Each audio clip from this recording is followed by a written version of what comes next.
শীতের শুরুই হোক বা শেষে একঘেয়েমি পালং শাক খেতে খেতে যদি আর ভালো না লাগে, এই রেসিপিটি ট্রাই করুন। কচি পালং হোক বা শিশালা, একবার খেলে পালং শাক দেখলেই এই রেসিপিটাই তৈরি করতে মন চাইবে। নমস্কার বন্ধুরা, শ্বশুর বৌমা রান্নাঘর অ্যান্ড ব্লগ চ্যানেলে সকলকে স্বাগত। তাহলে কি করে তৈরি করব সেটাই দেখে নেওয়া যাক। প্রথমেই আমি এইখানে একদম যে কচি পালং, সেই পালং শাকটাই নিয়েছি। এবার শাকের গোড়াগুলো কেটে বাদ দিয়ে তারপর শাকগুলো বেশ বড় বড় করে কেটে নেব। যেহেতু কচি পালং, সেই কারণে একদম দিতে দিতেই কড়াইতে গলে যাবে। শাকটা বেশ বড় বড় করে কেটে নিয়েছি। এবার এগুলোকে জল দিয়ে ধুয়ে নিয়ে ফিরে আসছি। পালং শাক 5 থেকে 6 বার জল পাল্টে পাল্টে ধুয়ে তারপরে ঝাঁকির মধ্যে রেখেছি, জলটা ঝরে যাবে। গ্যাসের ওভেনে কড়াই বসিয়ে তাতে দিয়ে দিয়েছি সর্ষের তেল।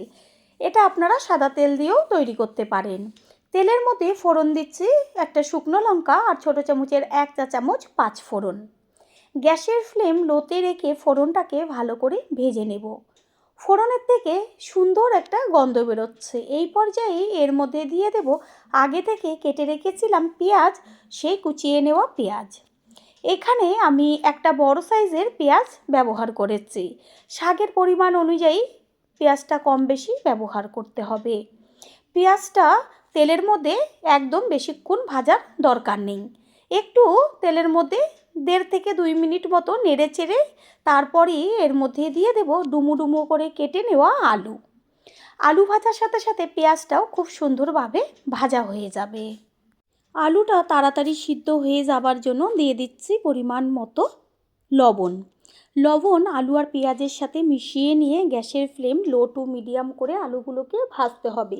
আলুটা এমনভাবে ভাজতে হবে যেন ভাজাতে প্রায় 50%-এর উপরে সিদ্ধ হয়ে যায়। আলু কিছুক্ষণ ভাজার পরে এর মধ্যে দিয়ে দিচ্ছি ঝালের জন্য বেশ কিছুটা পরিমাণ কাঁচা লঙ্কা। যে যেমন ঝাল খাবেন সেই অনুযায়ী ব্যবহার করবেন। আলুর গায়ে বেশ একটা কালার চলে এসছে আর অনেকটাই সিদ্ধ হয়ে গেছে। এই পর্যায়ে দিয়ে দেব বড় বড় করে কেটে নেওয়া বেগুন। বেগুন যেহেতু একদম অল্পতেই সিদ্ধ হয়ে যায়, সেই কারণে বেগুনটা একটু বড় করে দিয়েছি। আলুর সাথে বেগুনটা ভাজা হতে হতে আলুটা সম্পূর্ণই সিদ্ধ হয়ে যাবে। পালং শাক তো অনেক রকমভাবে খেয়েছেন, একদিনের জন্য হলো এইভাবে খেয়ে দেখবেন। এত টেস্টি হয় খেতে, যেটা নাকি খাওয়ার পরই বুঝতে পারবেন। এর মধ্যে দিয়ে দিচ্ছি কালারের জন্য হলুদ গুঁড়ো। লবণ তো প্রথমেই ব্যবহার করেছি, পরে যদি লাগে তাহলে চেক করে দিয়ে দেব। এইভাবে এবার আলু আর বেগুন ভাজা হতে থাক। আলু বেগুন ভাজা হতে হতে এর মধ্যে দিয়ে দিচ্ছি আদা আর রসুনের পেস্ট। আদা আর রসুনের পেস্ট একসাথেই করে নিয়েছি, সেটা এর মধ্যে দিয়ে এবার গ্যাসের ফ্লেম তো লোতেই থাকবে। সুন্দরভাবে ভাজা হতে হতে আদা ও রসুনও ভাজা হয়ে যাবে, সুন্দর একটা গন্ধ আসবে। এটা ভাজা হতে থাক। অন্যদিকে গ্যাসের অন্য ওভেনে আমি একটা তড়কা প্যান বসিয়ে তার মধ্যে দিয়ে দিচ্ছি 1 চা চামচ কালো জিরে, 1 চা চামচ সাদা জিরে। গ্যাসের ফ্লেম লোতে রেখে ফোড়নটাকে ভালো করে ভেজে নেব। যখন দেখবেন চটপট করে ফুটতে শুরু করেছে তখনই গ্যাসটা অফ করে দিতে হবে, না হলে মশলাটা পুড়ে যাবে। আর এইভাবে এই সাদা জিরে আর কালো জিরে ব্যবহার করে রান্নাটা করে দেখবেন। গ্যাস অফ করে দেব। মশলাটা ভাজা হয়ে গেছে, এবার একটা প্লেটে ঢেলে ঠান্ডা করে নেব। অন্যদিকে বেগুন আর আলু খুব সুন্দরভাবে ভাজা হয়ে গেছে। এই পর্যায়ে দিয়ে দিচ্ছি কেটে রাখা পালং শাক। পালং শাকটা তো দেওয়া মাত্রই একদম গলে যাবে, আর বেগুন আর আলু তো ভাজাই আছে, সেই কারণে রেসিপিটি তৈরি হতে একদমই বেশি সময় লাগবে না। শাকের সাথে সব কিছু মিশিয়ে নেব, গ্যাসের ফ্লেম হাই করে দেব।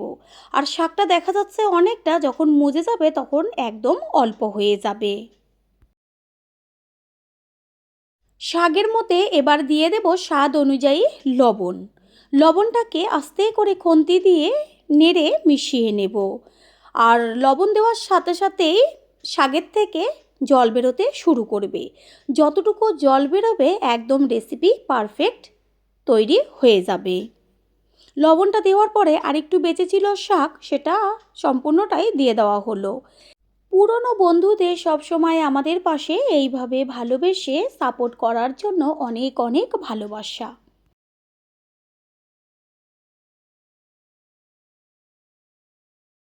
শাকের মধ্যে দিয়ে দেব হলুদ গুঁড়ো, আর কোনো রকম মশলা আমি এইখানে ব্যবহার করব না। নামমাত্র মশলা ব্যবহার করে যে এত সুস্বাদু একটা রেসিপি তৈরি হয়, সেটা আপনারা তৈরি করে খাওয়ার পর বুঝতে পারবেন। শাকের থেকে জল ছাড়তে শুরু করেছে। গ্যাসের ফ্লেম একদম লো বা মিডিয়াম করবেন না, হাই ফ্লেমেই থাকবে। কারণ আলু আর বেগুন সিদ্ধ আছে, আর যতটুকু জল বেরিয়েছে শাকটা হবে, সেই কারণে গ্যাসের ফ্লেম হাইতে রাখতে হবে।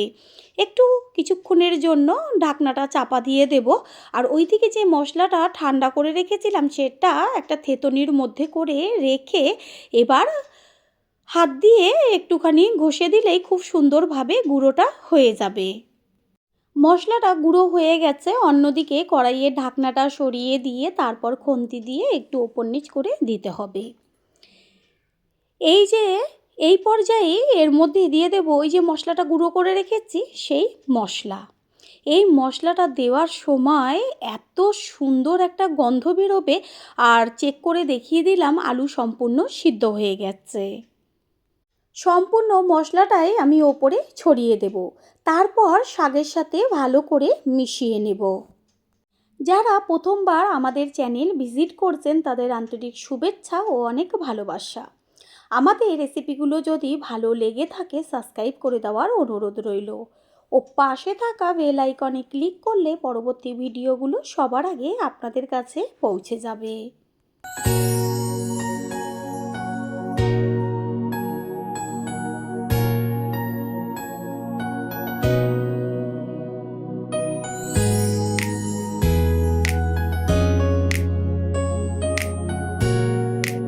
সমস্ত কিছুর ব্যালেন্সটা ঠিক রাখার জন্য দিয়ে দিচ্ছি ছোটো চামচের 1 চা চামচ পরিমাণ চিনি।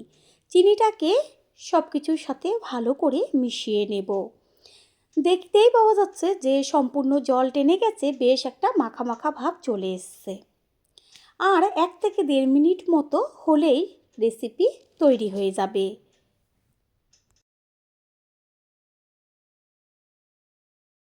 রেসিপি একদম তৈরি হয়ে গেছে। এবার গ্যাস অফ করে দেব। আর এটা দিয়ে ভাত, রুটি, পরোটা একদম জমে যাবে। ছোট থেকে বড় সকলেই একদম চেটেপুটে খেয়ে নেবে। গ্যাস তো অফ করেই দিয়েছি, এবার একটা পাত্রে তুলে নেব। তৈরি হয়ে গেল আজকের রেসিপি। আশা করি রেসিপিটি ভালো লাগলো। আর যদি ভালো লেগে থাকে, একটা লাইক, কমেন্ট, পারলে একটা শেয়ার করে অবশ্যই জানাবেন। আপনাদের দেওয়া একটা লাইক ও লাইকের পাশে থাকা হাইপ আর একটা শেয়ার আমাদের কাছে অনেক অনেক গুরুত্বপূর্ণ। All friend, thanks for watching my video. আপনারা সকলে ভালো থাকবেন, সুস্থ থাকবেন। আবারও দেখা হবে অন্য কোনো রেসিপির এপিসোডে।